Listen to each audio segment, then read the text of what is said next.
Hey, how you doing? Let's do it to it.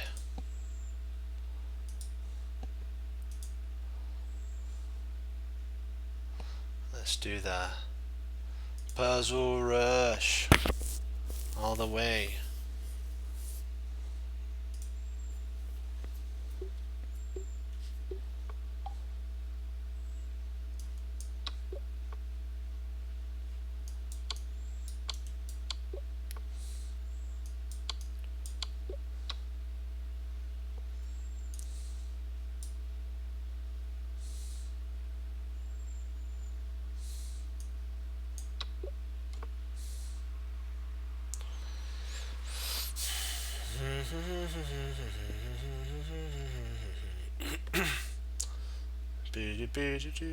Oh, sorry.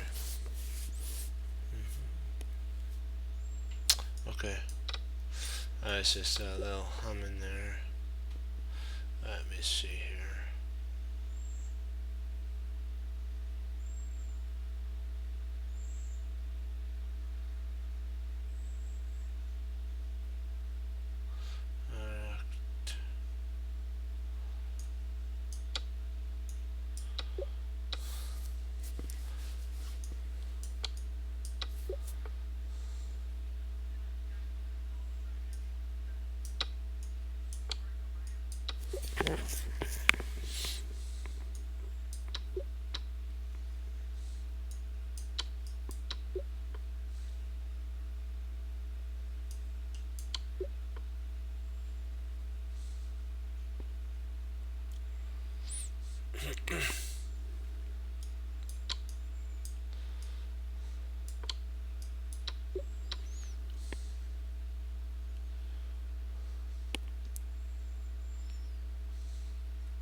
Ah,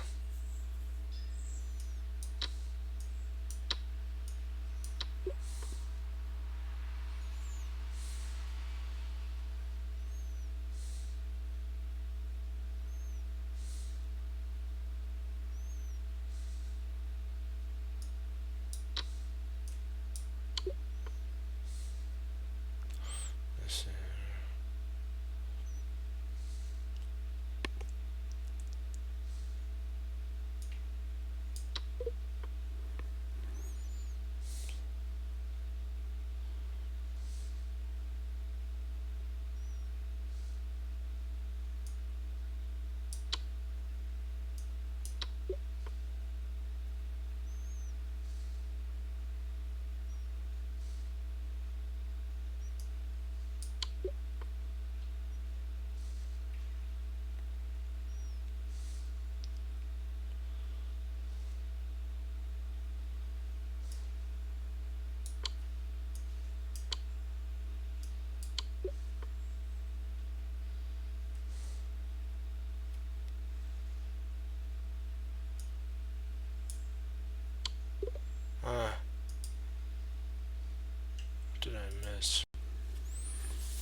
Thank you. Okay.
Oh, ouch.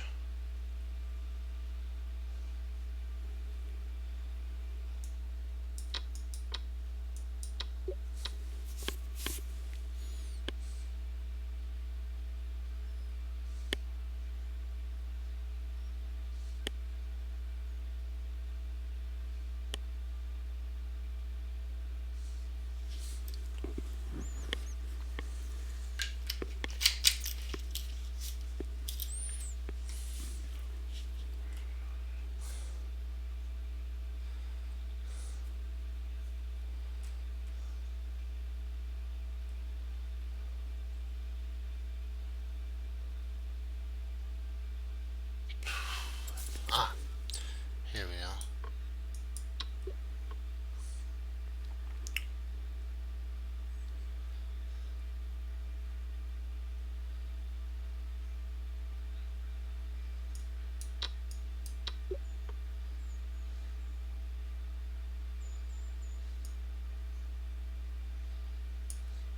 Oh, that's right. I do it one more time. I want to get to 25, at least 25.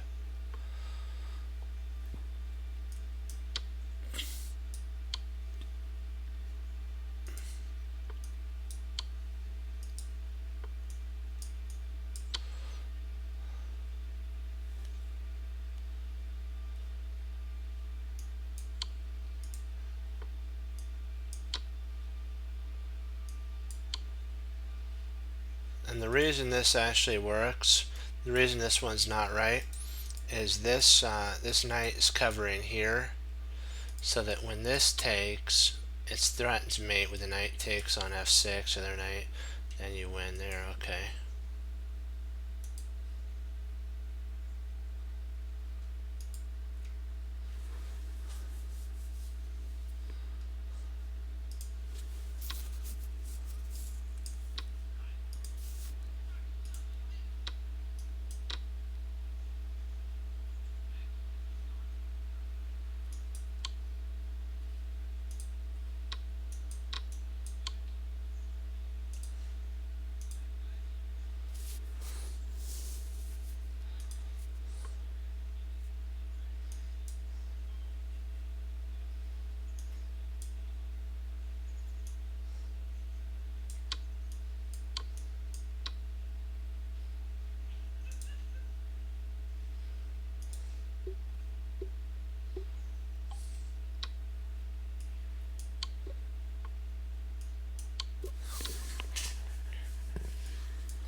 Okay.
Shit, just let me see here.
Alright, there's 25.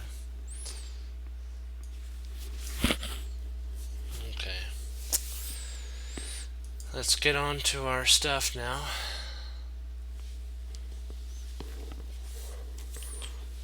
Let's see, who do we have?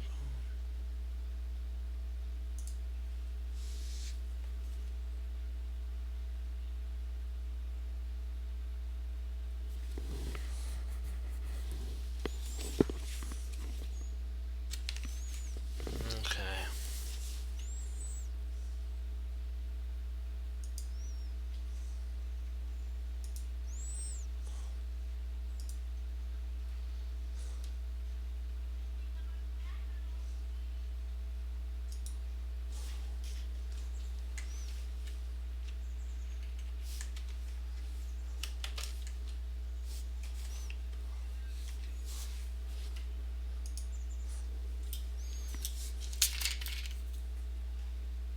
Oops, hold on.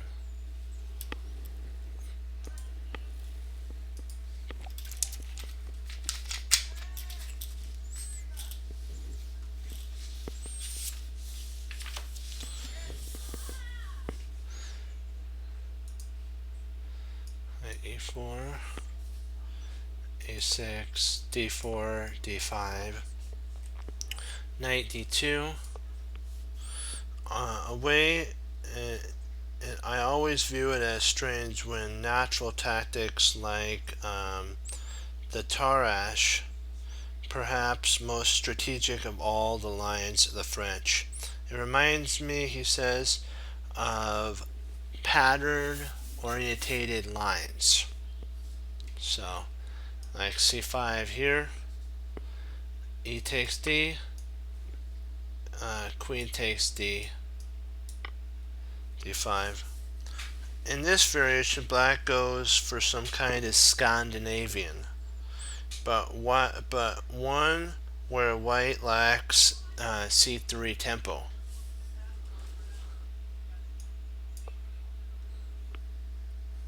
C takes d. This isn't a really excellent pawn, since black can't safely be able to hold on to it for long. He won't be able to hold on to it for long. Queen c4. White may decline the gain with gain of tempo by actually playing. There's no knight c3, but okay. Well, I guess this does gain tempo. Queen d8. There's queen d6. This is also playable. Queen d3, or d2, e2. Knight f6. Knight b3. Knight c6.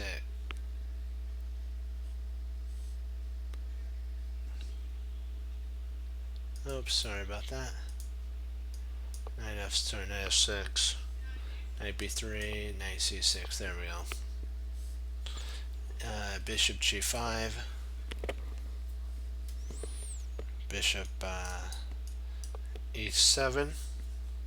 Castle queenside for white.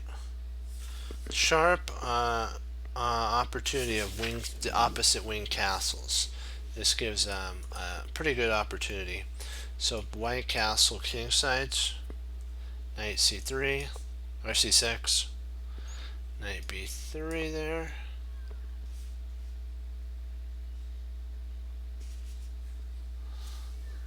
Knight f6. e5, pawn e5 is actually a double question mark. It's a blunder.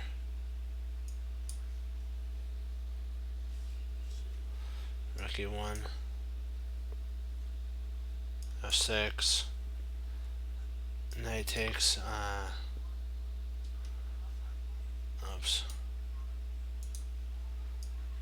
F takes d, and white regains the lost pawn with massive developmental lead.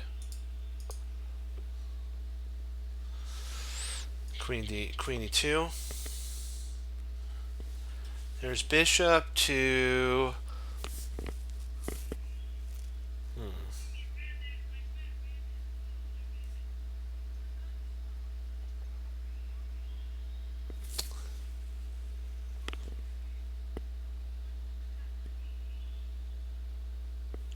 oh no.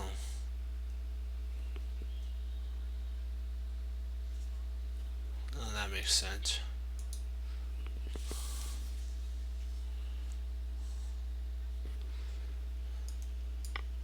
Knight takes. Knight takes. Knight takes. a6. Rook e1. Queen c7. And then queen e2. There's also bishop b3.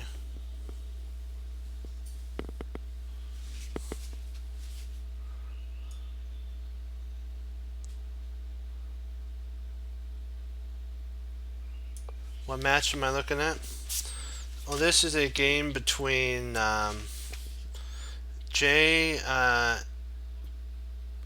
Jack Peters versus C. Oh, right there. All right, who's white?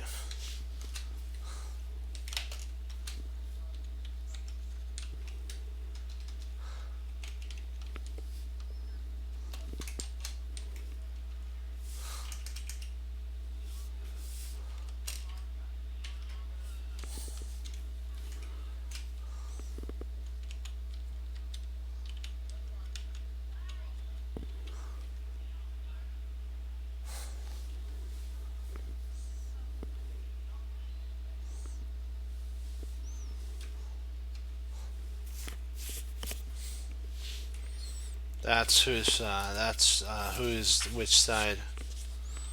There we go.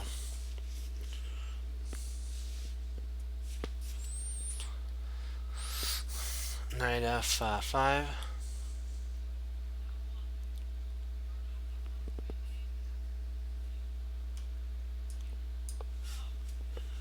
That's an exclam move, a good move. Bishop takes F2, H2 check, King H1, castles. Knight takes G7 check.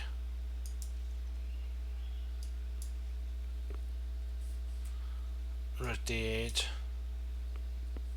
Exclam. Because if you were to take here, you would actually be losing.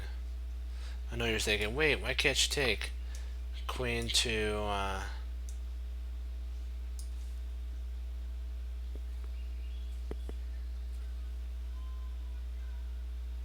Queen D4. This is actually a mistake.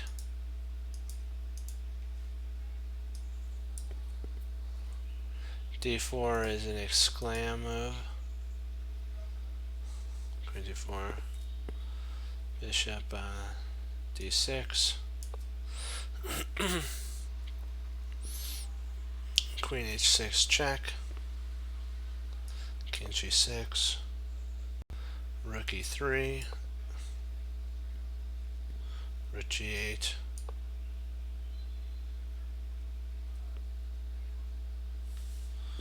Rook H3. Queen C5.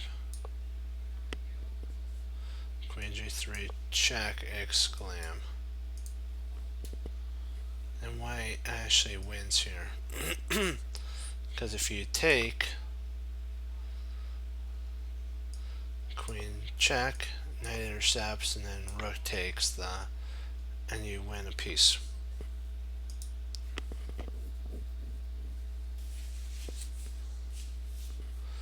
Queen F3. King takes G. H6. G6, C3. Threatens check on C2 check, knight H5.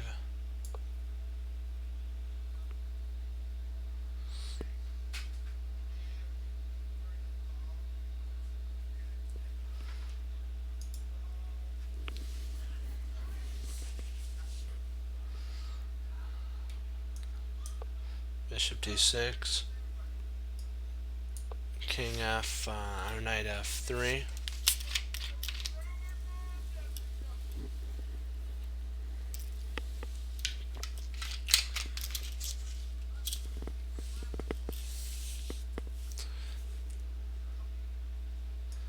B5. Preparing to fianchetto and aim at the king side. Bishop D3. Bishop B7 with an attack.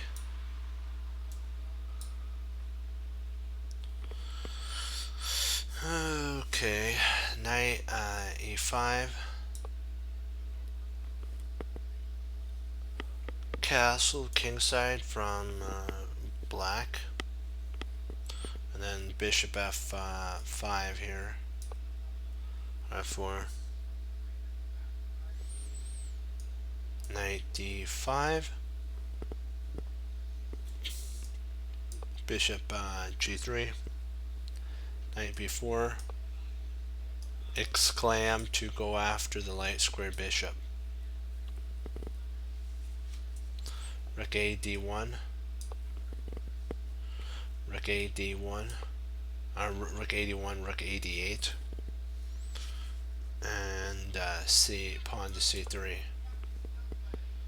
Knight takes d3. Black picks up the bishop pair, standing a shade better. Rook takes d3. F6, pawn f6. That was actually a slight mistake by black here. Black's last move was premature. How can white take advantage of it? White actually played knight g4, which was also a mistake right back at him. But there's one move that we get an exclam. One move, an exclam, black to move, white to move.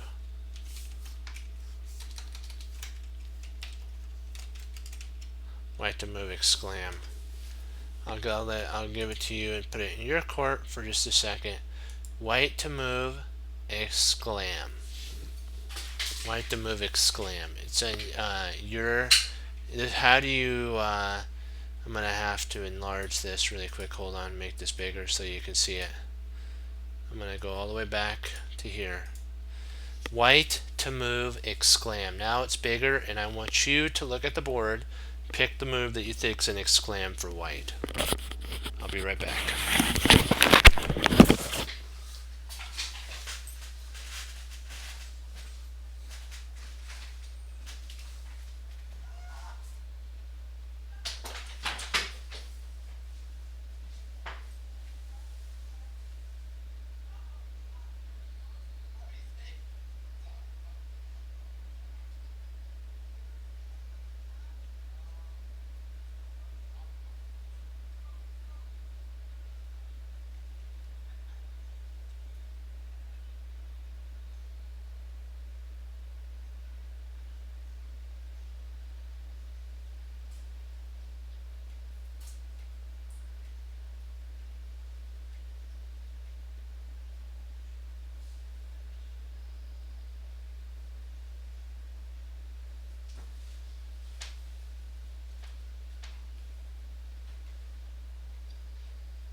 Okay.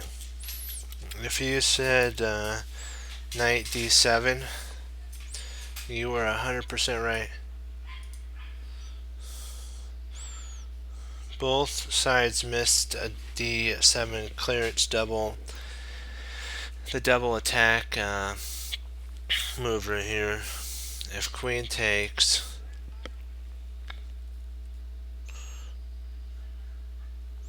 rook f.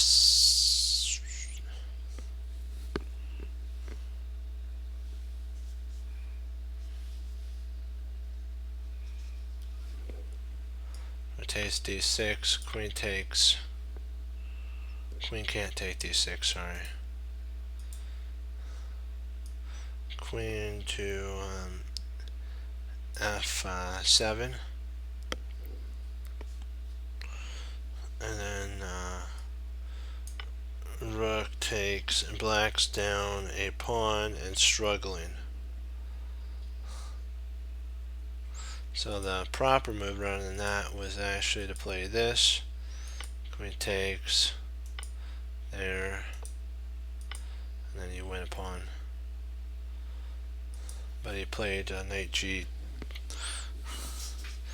and then e5. Now black stands clearly better with the bishop pair, central domination, superior queenside majority versus white's queenside, white's undeveloped pawn chain on the queen side. So e to d1, queen e7, or bishop e7, pawn f3, rook takes d3, rook takes d3, rook d8, knight e3, rook takes d3, queen takes d3, queen d6.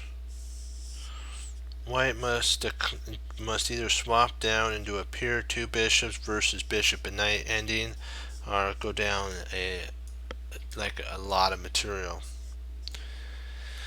So it takes bishop f2, king f7,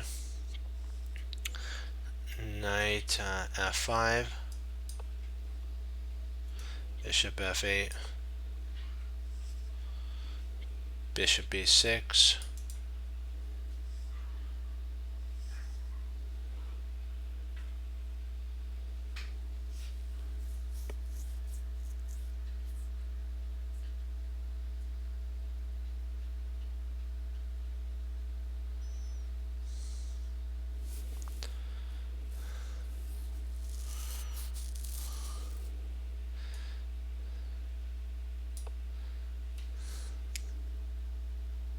oh, got it, that is right.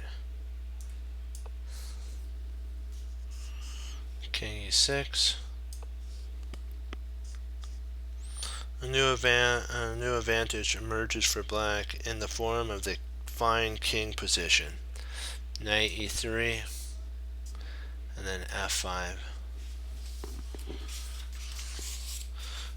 I begin to roll forward with my majority. King f2, bishop d6, king f1, or knight f1, e5, or e4, knight d2,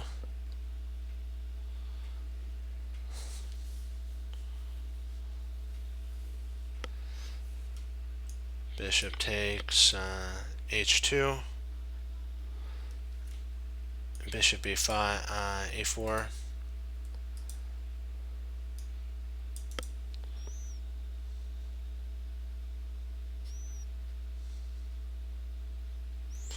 f takes,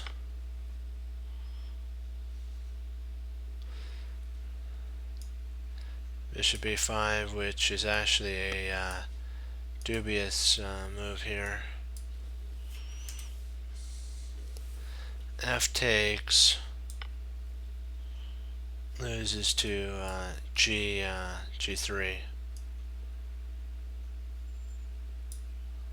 That's a mistake. g3 is an exclam, and that wins. with knight f3.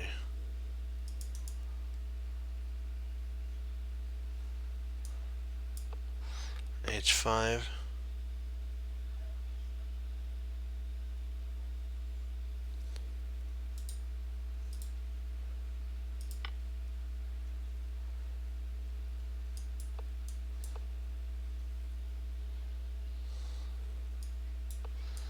So takes check.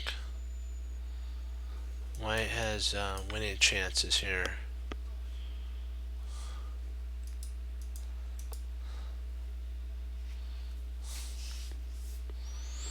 E takes f, check.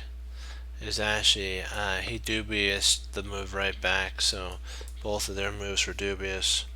Better was actually knight f5, knight to f3 was a better try here, because what you're trying to do is, even if this pawn takes back here, let's say you take here, the knight could actually come in, and even though there's taking here, bishops of opposite color would allow for potentially a draw. Potentially. So king takes d5, knight b3,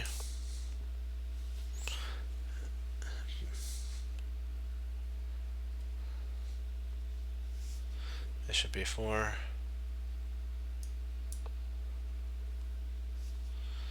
bishop b3, h5, knight a6,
f5, and knight b4.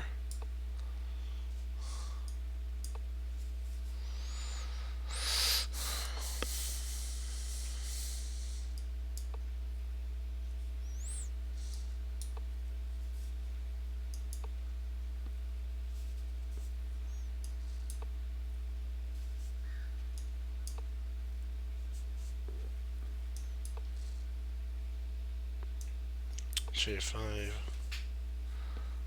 f2,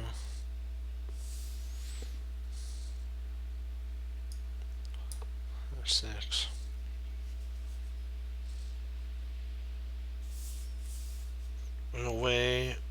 In this way, black can prepare g5 without hanging h4. g4, I mean, prepare g4 without hanging h4, the pawn. Knight d7.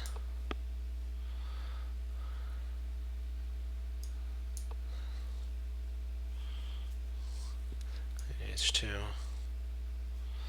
c6. Knight b6.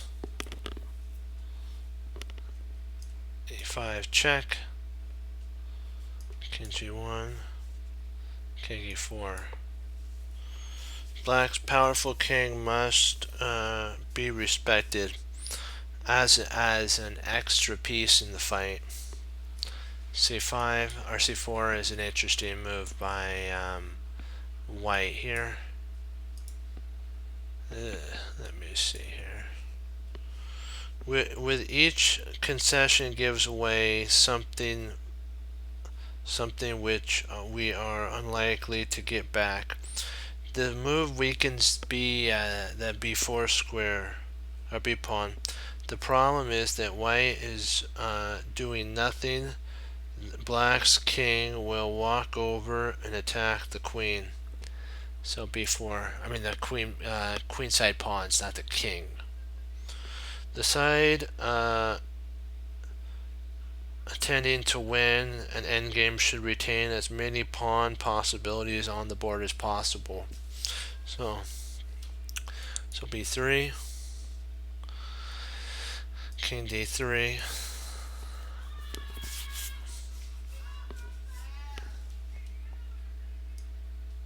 knight d5, pawn takes d5, bishop takes d5, c takes d5, and then bishop d6. Bishop b6, g4, bishop d8. Exercise critical decision. This position must be obeyed exactly like when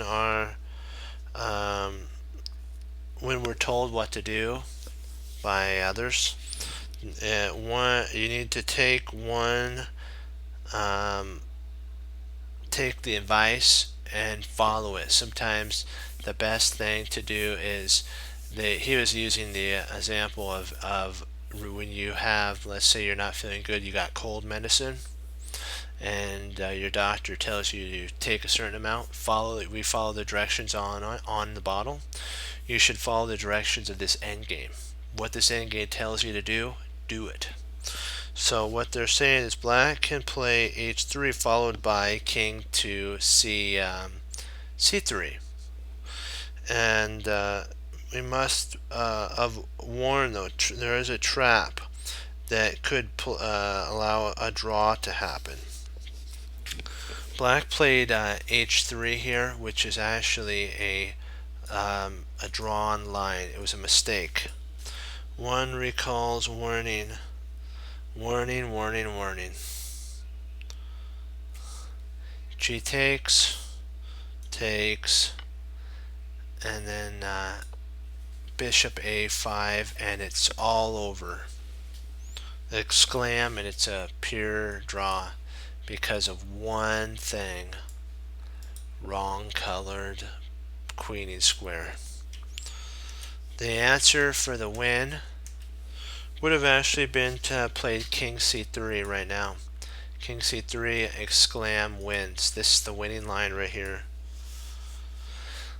Bishop takes h, king takes b3, king f2, king c4, king e3, bishop e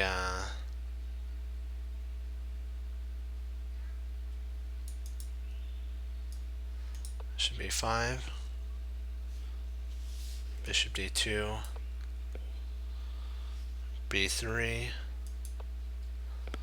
king c1, takes on d5, king b1, e4, bishop e1,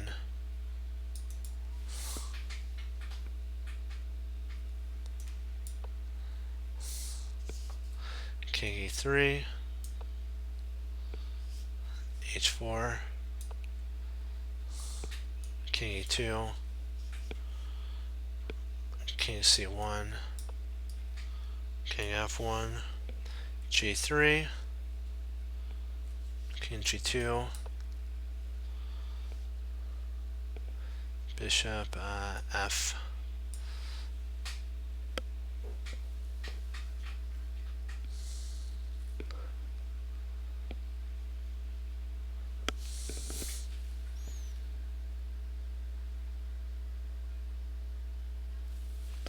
king b1, Bishop takes g3, bishop f6, bishop f4, king b2, king h3, bishop d4, g3, king takes b3, g2, king c2,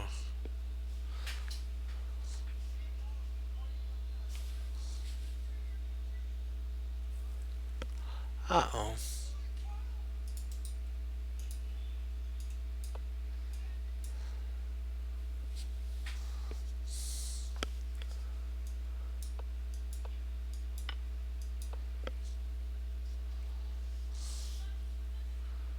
c2, h2, k2,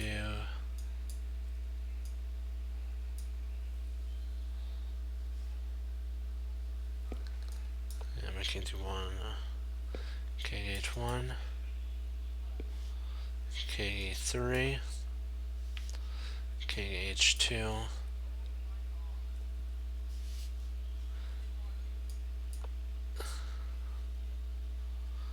and then bishop g1, exclam,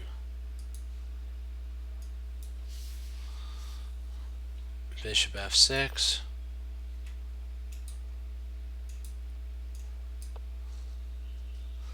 and bishop c5. Like what we studied in Jeremy Silman, he can't stop the queen. He goes arg. Oh, the cheap shot he was saying that hurts opposite colored bishops.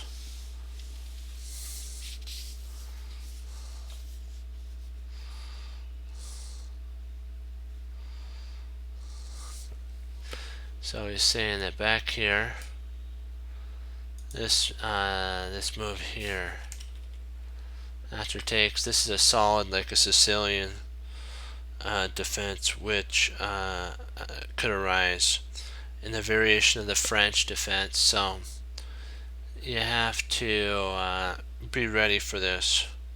White usually declines, can't play the knight c3 since the knight has been committed to d2.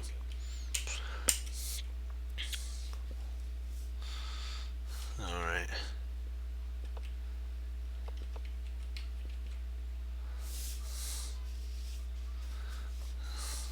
He says the line might continue though, and we'll go through this line really fast. King c3, b4, check. So you know it's a true draw. Takes.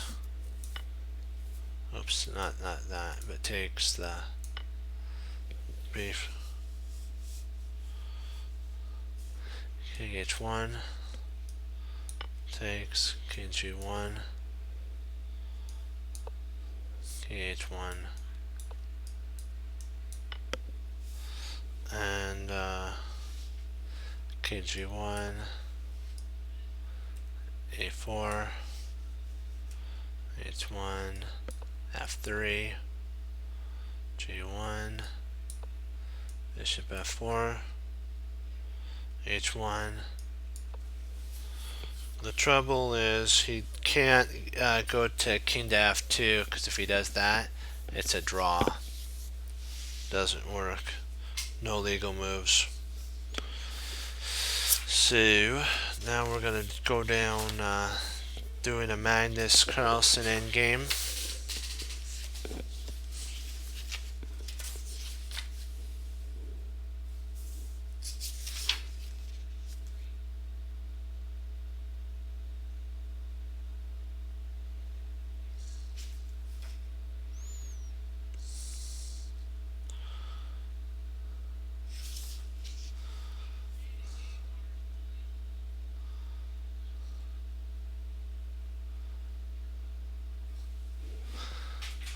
did I forget something in one of the Magnus Carlsen games? Let me just take a look.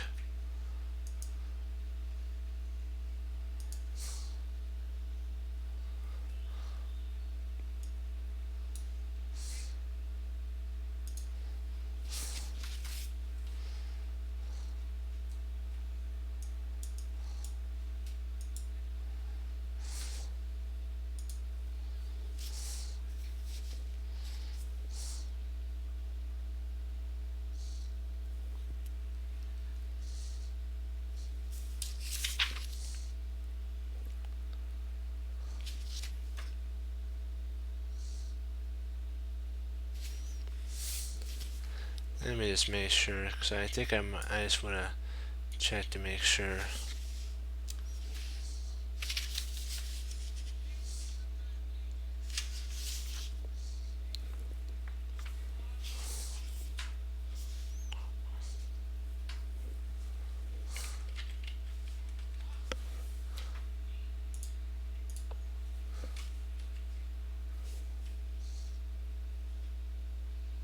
Yep, alright, we are right. Sorry. I just wanted to make sure. that was silly of me.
There we go.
Magnus Carlsen's black, and I want to have you find black to move.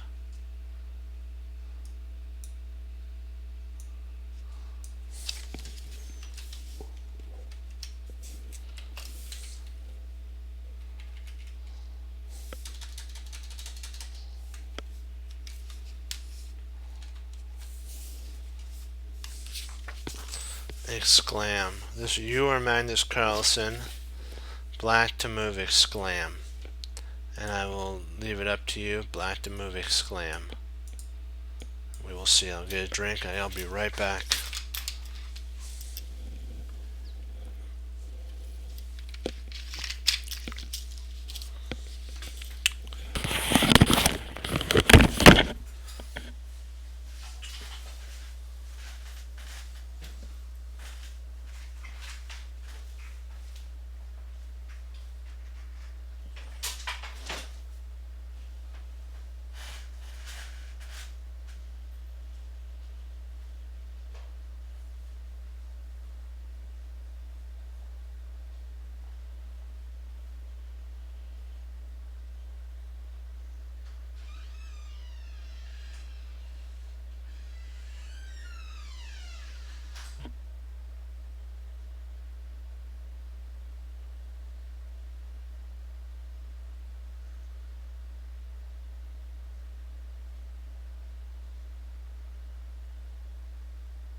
Hey, how you doing?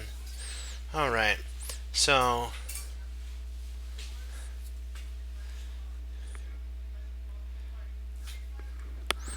Magnus played knight d3. Sorry, knight d3 for black.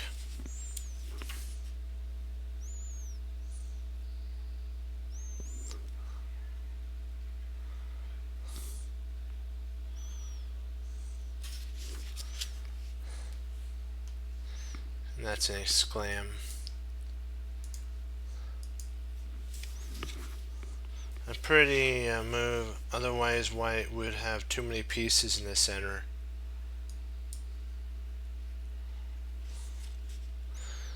Takes, rotates, rotates, knight takes, and then rotates d7. Carlsen has a rook and 2 pawns for the 2 minor pieces. That should be enough, but Magnus's rook does not have open files, while white's pieces are well placed. King f1, rook d8, king e2, and then f6. The invasion with the rook is not dangerous. Like what they're saying is this right here: rook b8, king d2, rook b1, h4, rook a1, and knight to b2. Black's rook acquired nothing. White's bishop may attack. The c7 here are there. These 2 pawns the bishop may go after. So -1 f6, king d2, king f7, king c2, and then h5, h5 exclam. Carlsen wants to open a file for his rook. Rook a3, rook a3 exclam. If h4 to stop the push, this would actually be a dubious move. It's not a good move here. It'd be considered dubious. And then g5 would be played at this point. And so if h3 were to be played, rook e8 would be played here, and then bishop a3. This is actually another dubious move. So 2 dubious moves. What?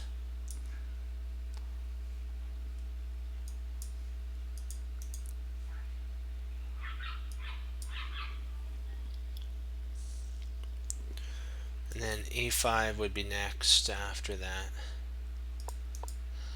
a5 would be next. And black would be a little better here.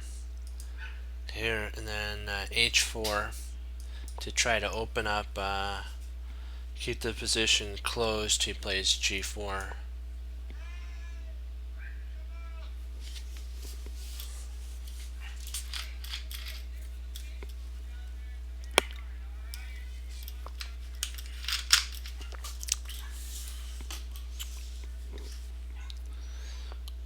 g4, and then h3, an interesting move. What the reason this is an interesting move is it gets it off the color of the bishop. Pushing this far raises the stakes. Black has a chance to win the h pawn, but his h3 pawn could also become weak at the same time, so it's a win-lose type of thing. Bishop b2, king e3, e7, king e7, knight c5, rook a1, or rook a8, bishop c3, and then king d6.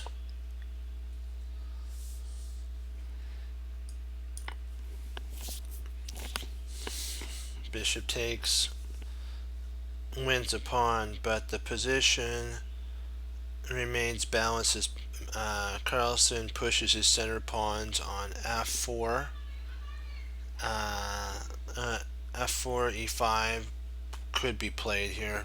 So if f4, e5 could be played at this point.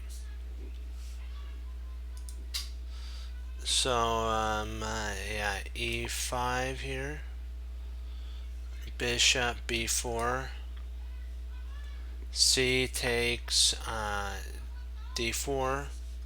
Carlsen is acting all at once, perhaps. Instead of e takes, maybe c6 could be played here. King c3, and then rook e8. Rook e8 at this point. It's more flexible as black has more options than in the game. Black could choose then to open the e file if black wants to. So takes, king king d3, king c6, king takes d4, king e8.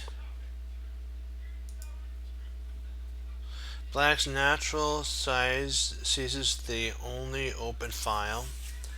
King d3. King d3, 1 second.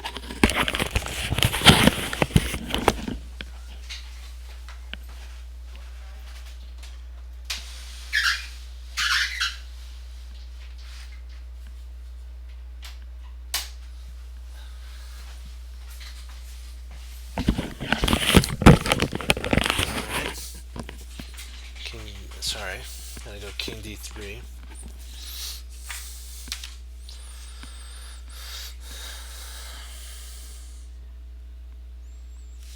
Let me make sure I got this. King c6.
G6, there we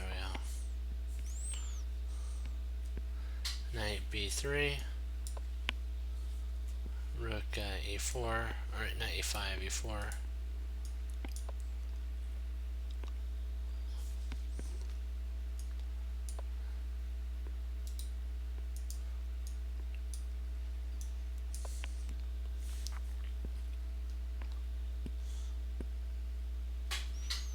King b6, f3, rook e8, rook b3, knight b3, rook a8, knight c5,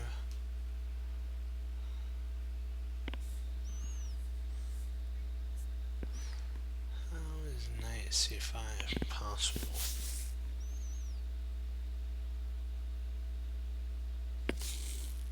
Oh.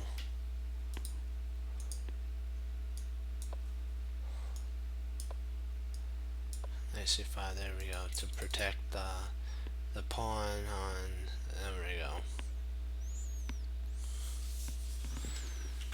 If a5, check, king b5, king c3,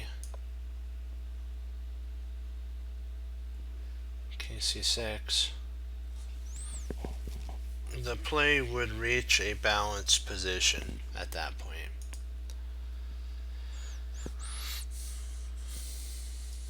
King c6,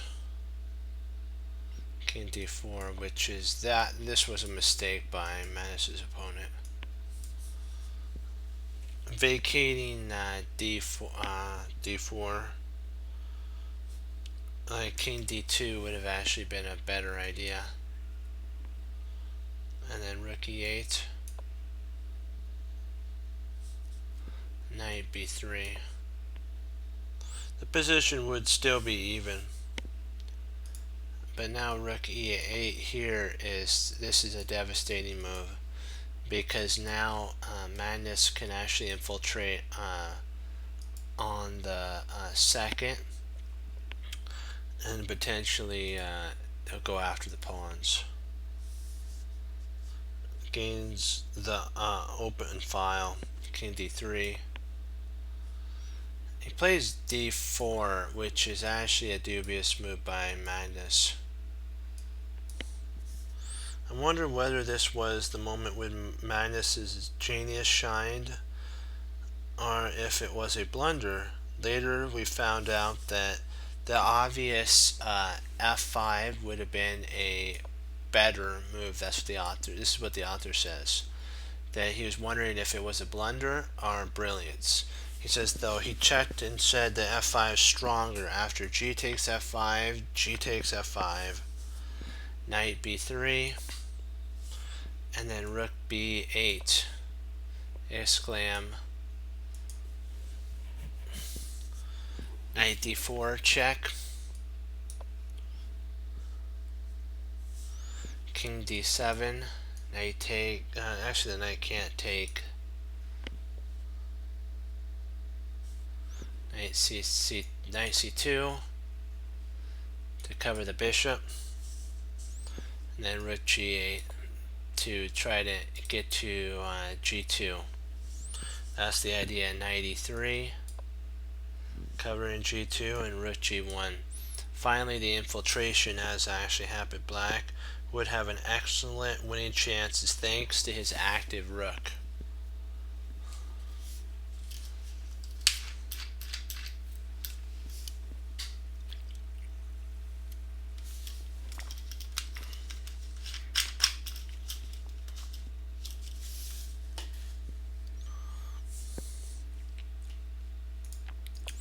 d4, knight b3, king d5, knight takes d4, c5, knight b5,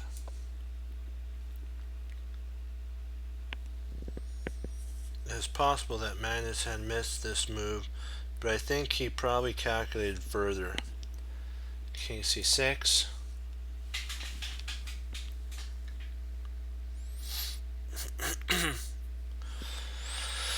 king d2,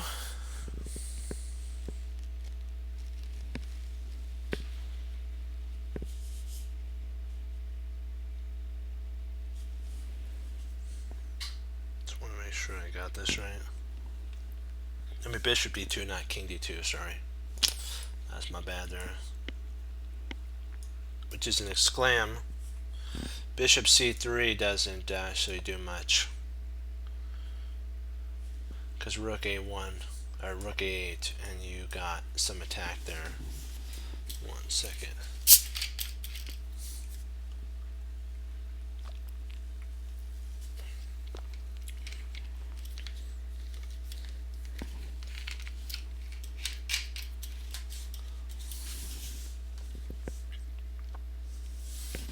right back.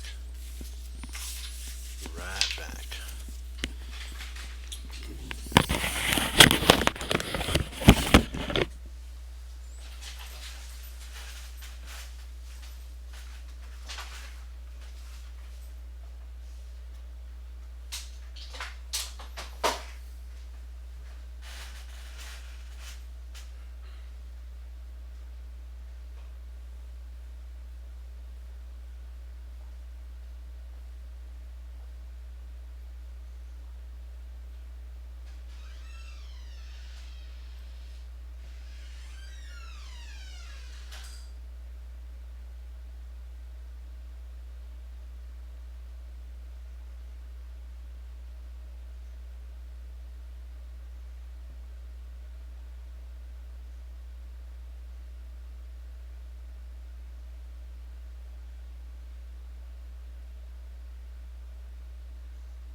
Alright, let's do it to it. Let's see, where did we go?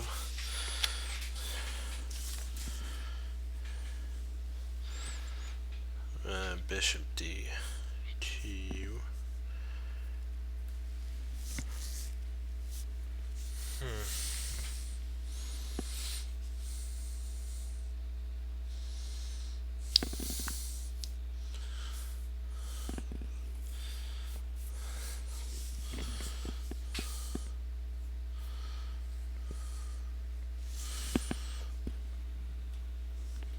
Okay.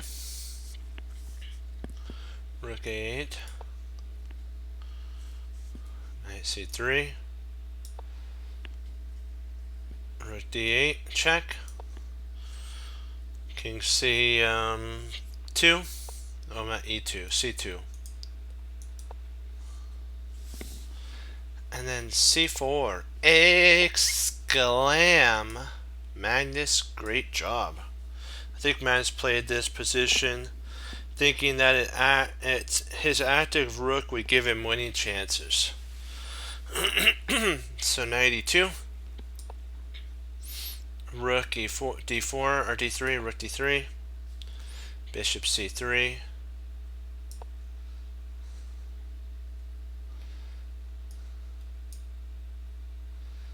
if you think about taking, dare not take because of this little fork, nasty fork there. This move would be a double question mark losing move.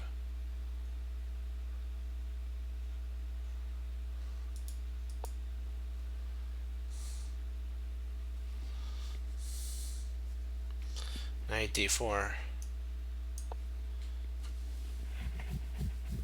Somewhat awkward move that is actually a winning move is knight to g1 is an exclam move here. Knight g1.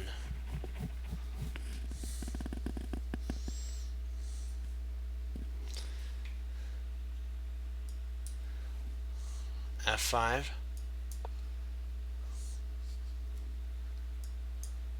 g4 or g5. King a6. Bishop e5. And then king a5. Going after the pawn. Knight takes h3. Rook takes f3. And then f4. Rook f2.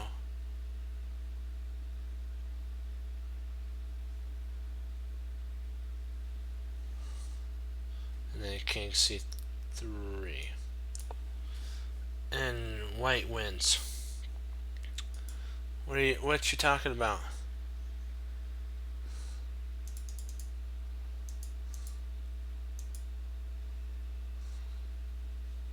Oh, right here.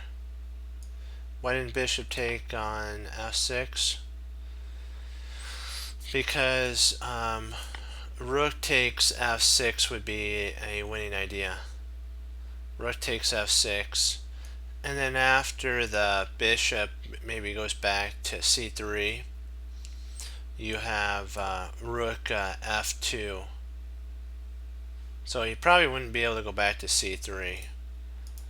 The rook would have to go to e5 to guard that, but the problem is you walk into a fork at that point, a fork of the pieces. So he would have to come back, and then by going there, when the king moves to guard the knight, you pick up a pawn, and this f pawn becomes unstoppable. I mean, that f pawn, the h pawn.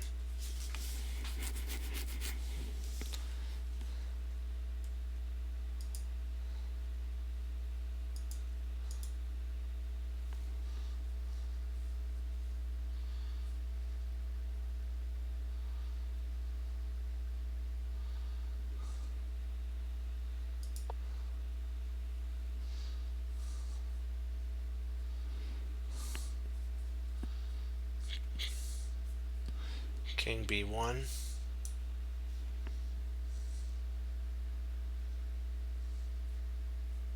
Or king b6, I mean. Bishop takes f6.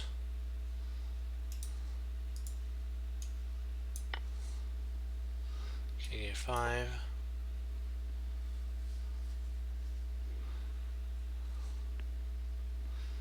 bishop g5,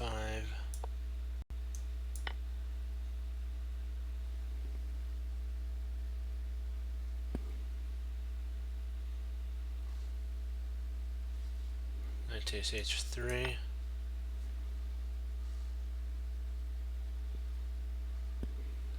rook takes f3, and then king f4, rook rook f2 check, king c3, rook b5, king b5,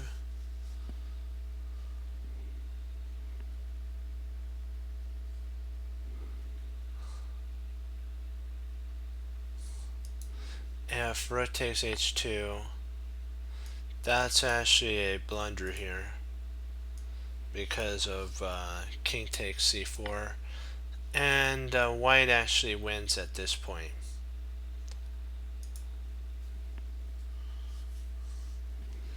h4, f3 check,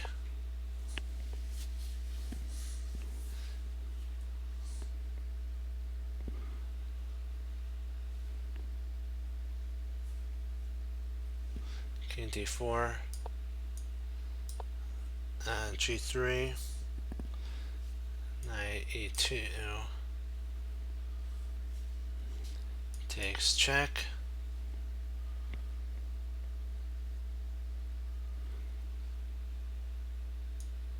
king e3, c3, knight takes c3 check, king c6. Black holds, as Lomson's table proves.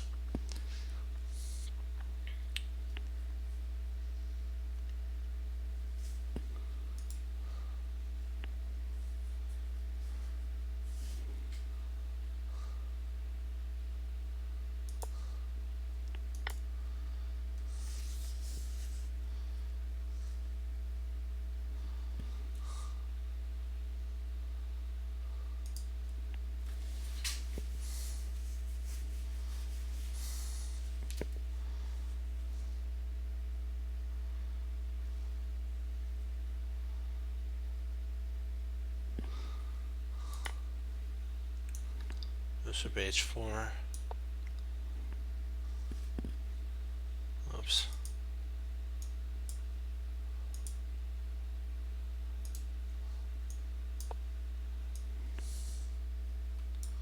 Takes f4.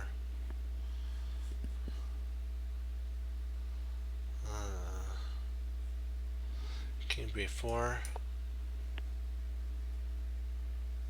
f5.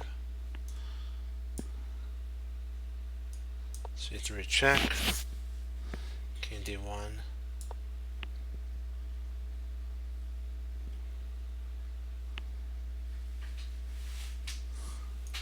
d3 check. King e2. G takes f. G takes f. And d7. Rook d7. Bishop g5. c3. f6. c2. Knight takes h3. It's hard to tell, but white must be clearly winning here.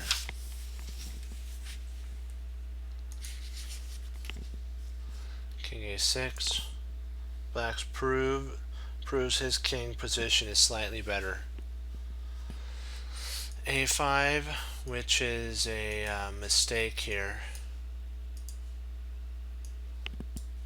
Pushing the pawn looks logical, but it becomes one more thing white has to defend. White could have played bishop to b2 thanks to the tactic of his knight. So if rather than this bishop b2, king a5, white can clear the way by playing g5. G5 double exclam. Kaboom.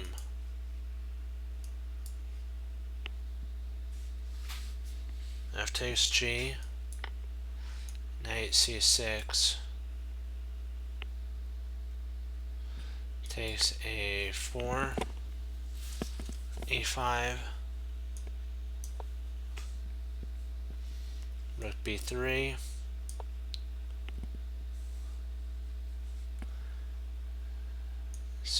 Bishop C3. King B5. And now knight F7. Our bishop takes G6 with an equal position. F5 at this point. G5 was excuse me, G5 would have been an interesting move as well. Bringing putting white into a zook swamp with knight F5. Rook takes F3. Bishop E1. Rook F1. Bishop G3. King takes A5. Knight D6. King B4.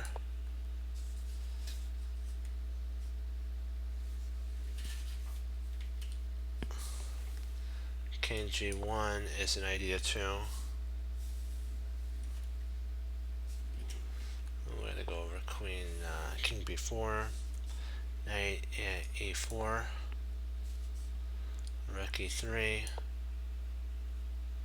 And bishop to E1 check. King B5 and King D2. White seems to be able to hold here, but if Rook G1, Knight E4, it could be played to go after the pawn. King B4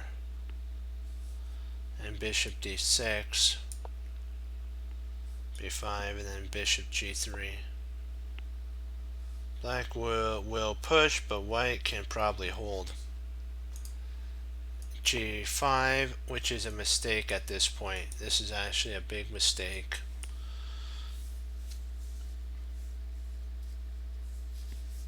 Better would have been to actually have just traded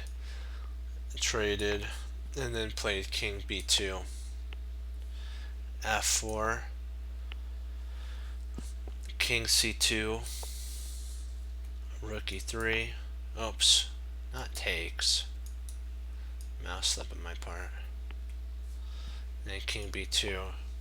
And the position is basically, the author says, deadlocked. There's nothing that you can do. After after F4 exclam, it divides up the pawns. Out of the blue, the opponent is in zook swamp again. King B2. Carlsen's idea of pushing the pawn to H3 prevails. Now he can collect the H2 pawn. King B2. Oh, not King B2. Sorry. Rook D1. Exclam. King E3. Rook H1. King D2. King takes H2.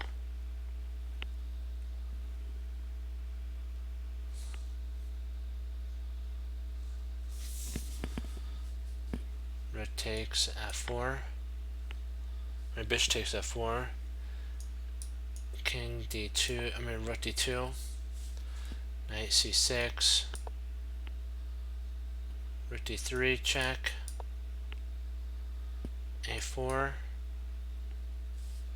Rook takes F3. Knight B4.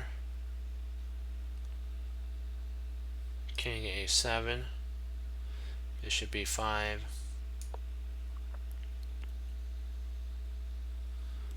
rook f5.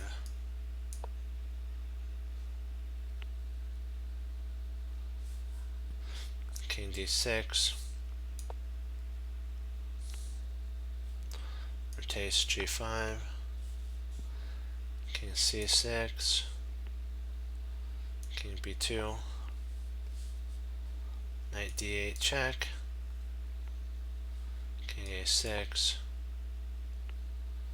Knight e6. Knight a5 check. Knight takes a5 check. And Carlsen takes the third pawn, and his opponent agrees to a draw at this point.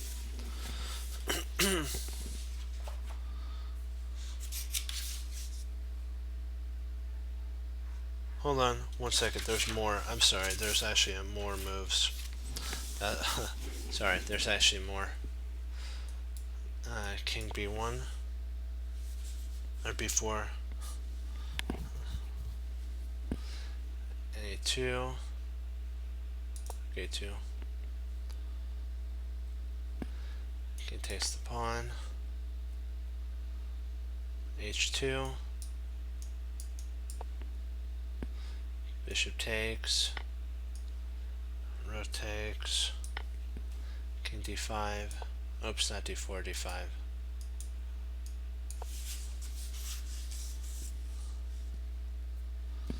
Rook f2,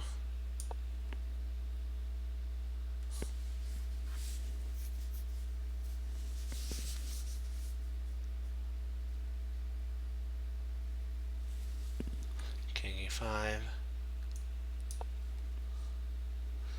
rook f1, knight f4,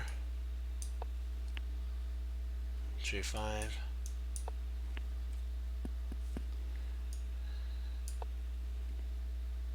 g4, king e4, king b5, g3,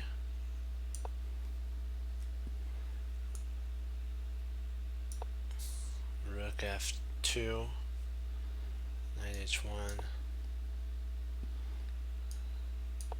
rook f3.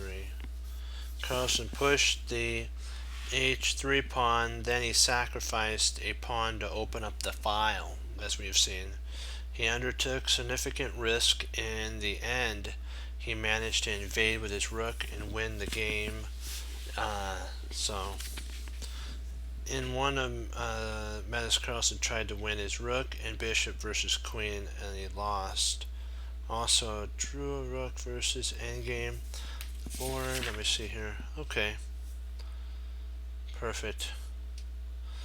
Alrighty, let's do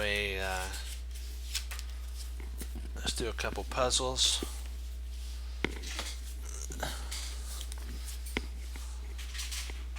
Let's see if okay. All right, puzzle time. Let's do it to it. Puzzle time.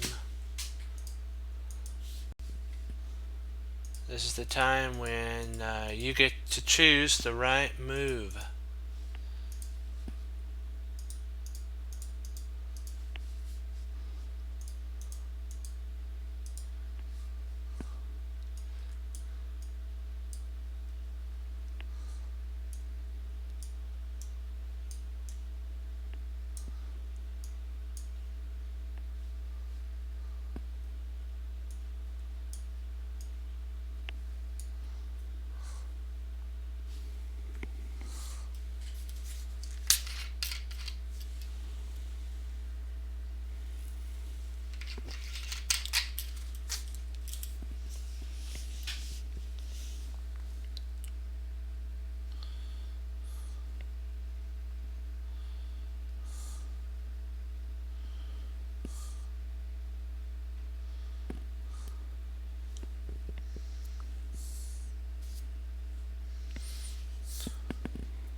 See here, there. Okay.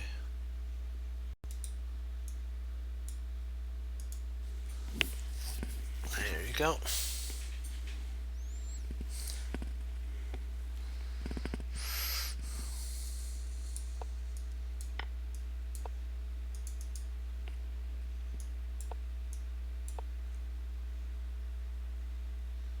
There you go.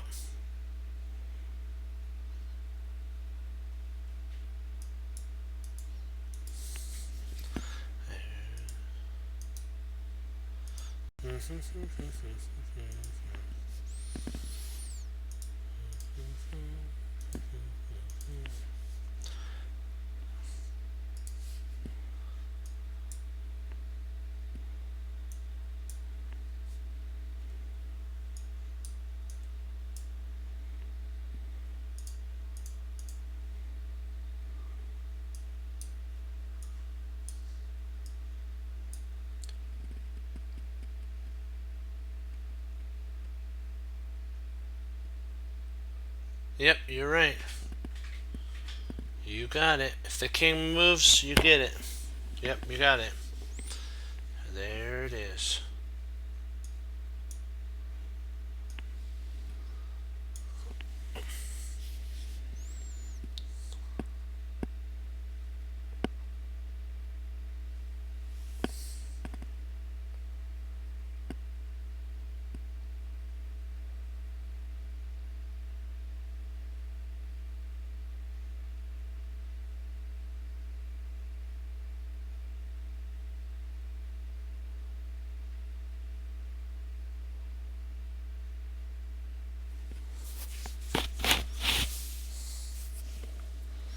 You could always do like did not oh, is okay. Let me see. Sir, I'm saying.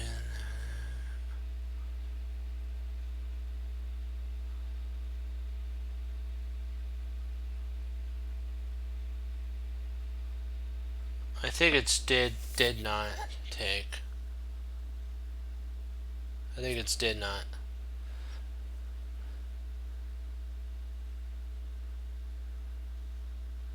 Didn't take. It's didn't. You could do didn't, or did not take. You could do something like that. If the pawn did not take, or if the pawn doesn't take.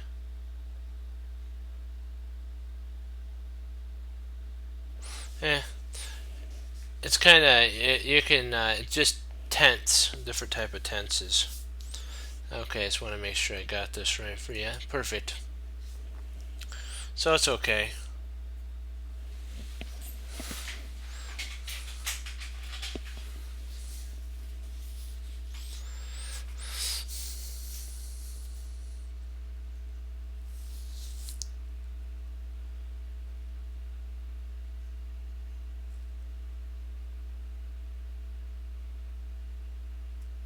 Yep, you got it. That takes, and then kaboom, mate.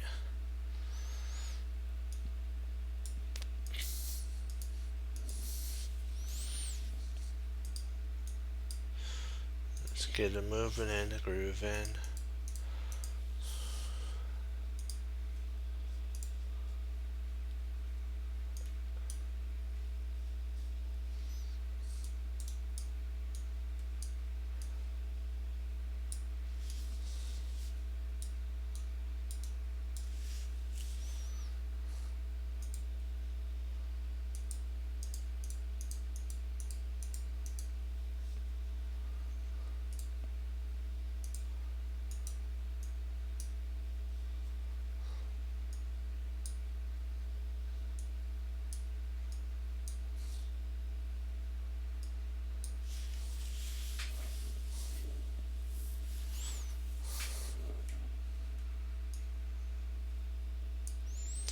Wow, one move too late of mate.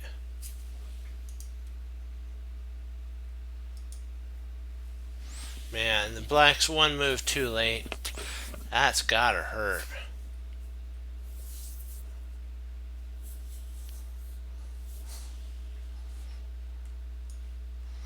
Queen takes. If king takes, Then bishop bishop c6 mate.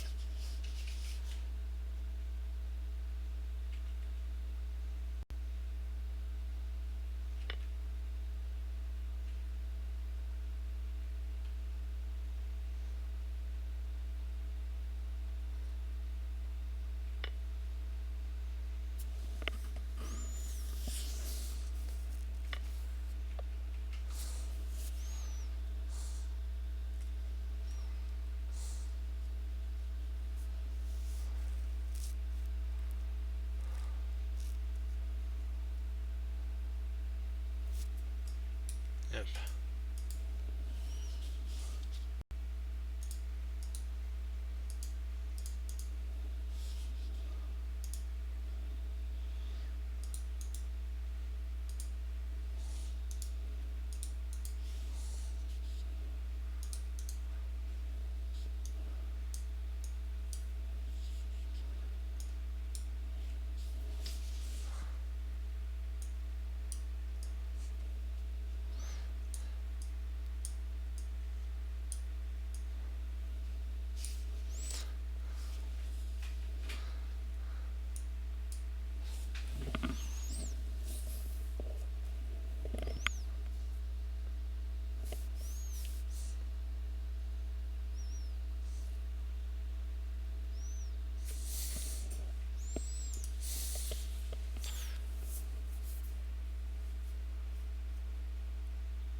This one's a really interesting one. This one should be funny here. This is like a really interesting one.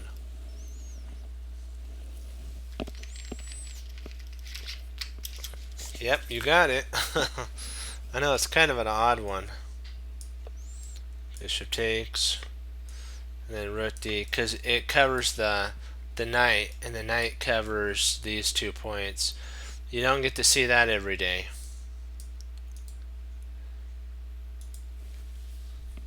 That's a unique one.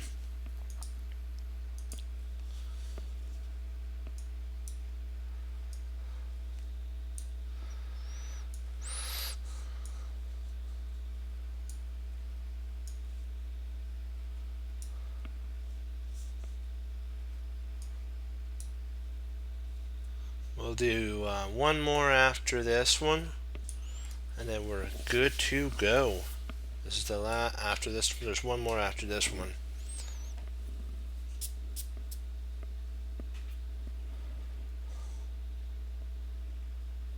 Yep.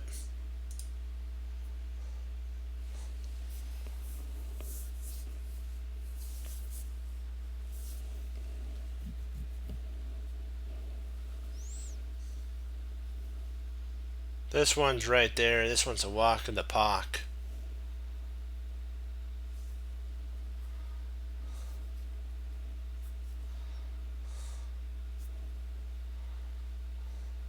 Yep.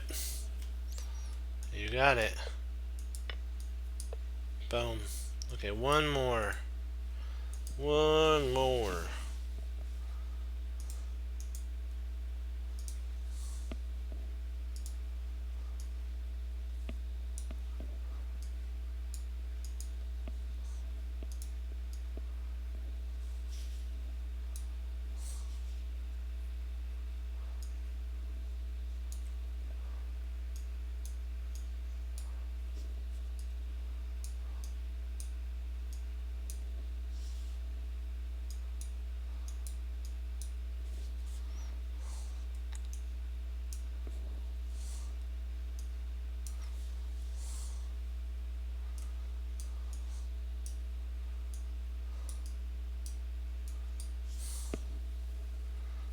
Make sure I got this. Boom, boom. Yes, yes.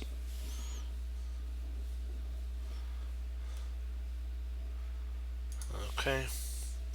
Gonna mark the next page. Okay, that's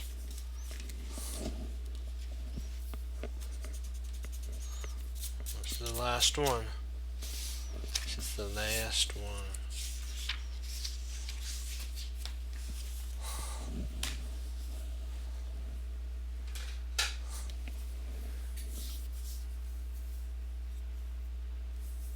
This is a interesting one, to say the least.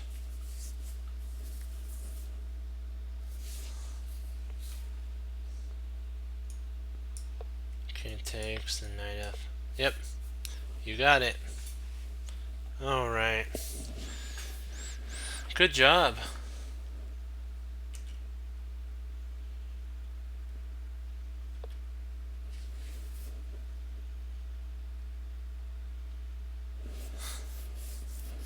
That's cool.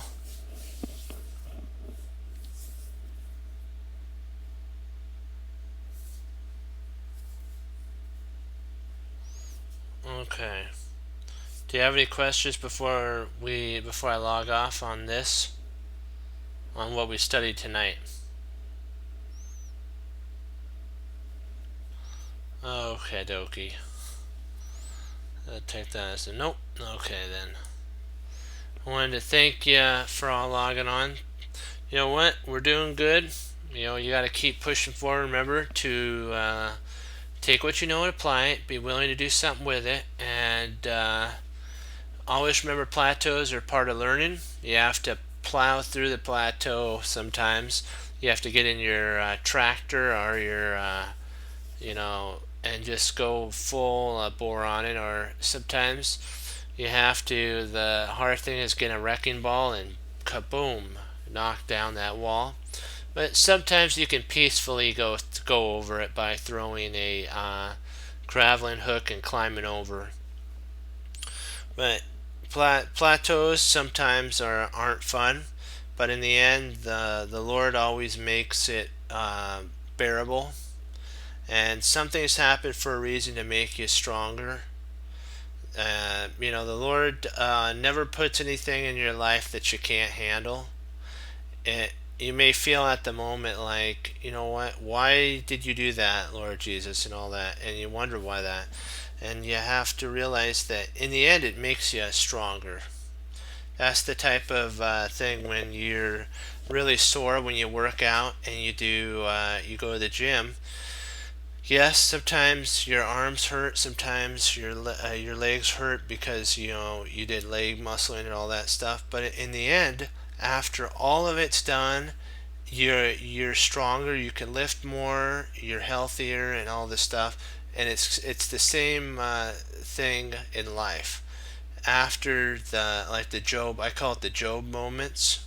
After the Job moments are done, and the Lord talks with you, then He will explain. And what happens is sometimes the one thing we have to be is, calm, quiet, and to know that the Lord is there. And that's the whole thing. But in the end, His grace and mercy is always sufficient for thee. That's what He says. And so I believe it. And you know what? In the end, He overcame death. So that's what matters. And so that we can. But the whole thing that's when that actually goes into another thought that I was thinking about, which was Yasser Seirawan's every long journey begins with one small step. The small step may not feel the best, like when you're walking and you're like, do I have to do another step? Yes, do that one step. You'll trust me, in the end it'll be worth it. After you start walking and doing all this stuff, it'll be worth it. That's kind of what Yasser was saying, that you know what, you can't begin your journey unless you start, and that's kind of how I think about chess, is that it's a journey of learning, and when you keep learning, you're on that quest for greatness, and you get to apply it to any area of your life that the Lord put your talent in. And chess helps improve every part of your life. It makes you more disciplined. It does everything. It's like it's an all-around good thing. But in the end, it all comes down to, you have to treasure your victories and learn from your losses, and remember that mistakes do not define you. It's how you handle the mistake that defines you. So keep that in the forefront, that mistakes are where we grow. And the Lord knows that too. That's why He forgives us every time we make one, when we blunder, but we don't want to blunder, and we do. That's kind of you have to find out what caused that blunder, and don't put that maybe move sequence on the board that would cause you to blunder. Don't go into a complex position, like whatever it is. Don't set yourself up for that. That's in life and in chess. You see how, like Garry Kasparov's, how life imitates chess is actually hand in hand. So don't if that's basically what I think about is, if you know that if something like bugs you, don't go and do it. And so you have to always remember that if you want to get good at something, you have to practice, and that's just how it is in anything. So let me see. So we have the motto that don't give up, get up. Then there's also, don't forget to put your Grandmaster glasses on. And I think we already did, what you think about is vital too. So what you put before your eyes does affect, and you don't ever forget anything you see as much as you want to. That's why you have to be careful what you look at, what you do, and even in chess, the openings that you look at, because you won't forget what you see in a book. So if you want to learn something in chess, you like a certain opening, get an opening book and go over it on the board and through the book, and you'll be like, hey, I've seen that position before. That's because you don't forget anything you see. It's just the retrieval that's the hard part. But with all that, I know that it comes down to the Chess Cruncher team motto of, we hang up our coats, we hang up our hats, we sit down and study when most won't. Chess Crunchers do, and that makes all the difference. Excuse me, a hiccup there. And so what we have, and remember that as Wesley So says to Lord Jesus, as I say, God bless, and I'll see you next time on Chess Cruncher TV. Have a blessed morning, afternoon, evening, and Lord willing, I'll be back on tomorrow, and we'll keep pushing forward. But I wanted to leave you with the Hannibal Smith, that forcing moves are what you want to put your opponent down. You want them to react to your moves. So you do forcing moves. And a good forcing move, Hannibal Smith would say, would be one that you can predict all the way to the very end, and that you know that your opponent's going to move there. Not that you hope that your opponent's going to move there, but you know your opponent's going to move there. And when that happens and it leads to checkmate or a draw, you get to say inside, not to your opponent, because you don't want to make him feel bad, I love it when a plan comes together. Okay, great job. And remember always to honor the Lord Jesus with your talents and your gifts, and keep moving forward, and you know what, having fun in chess and improving.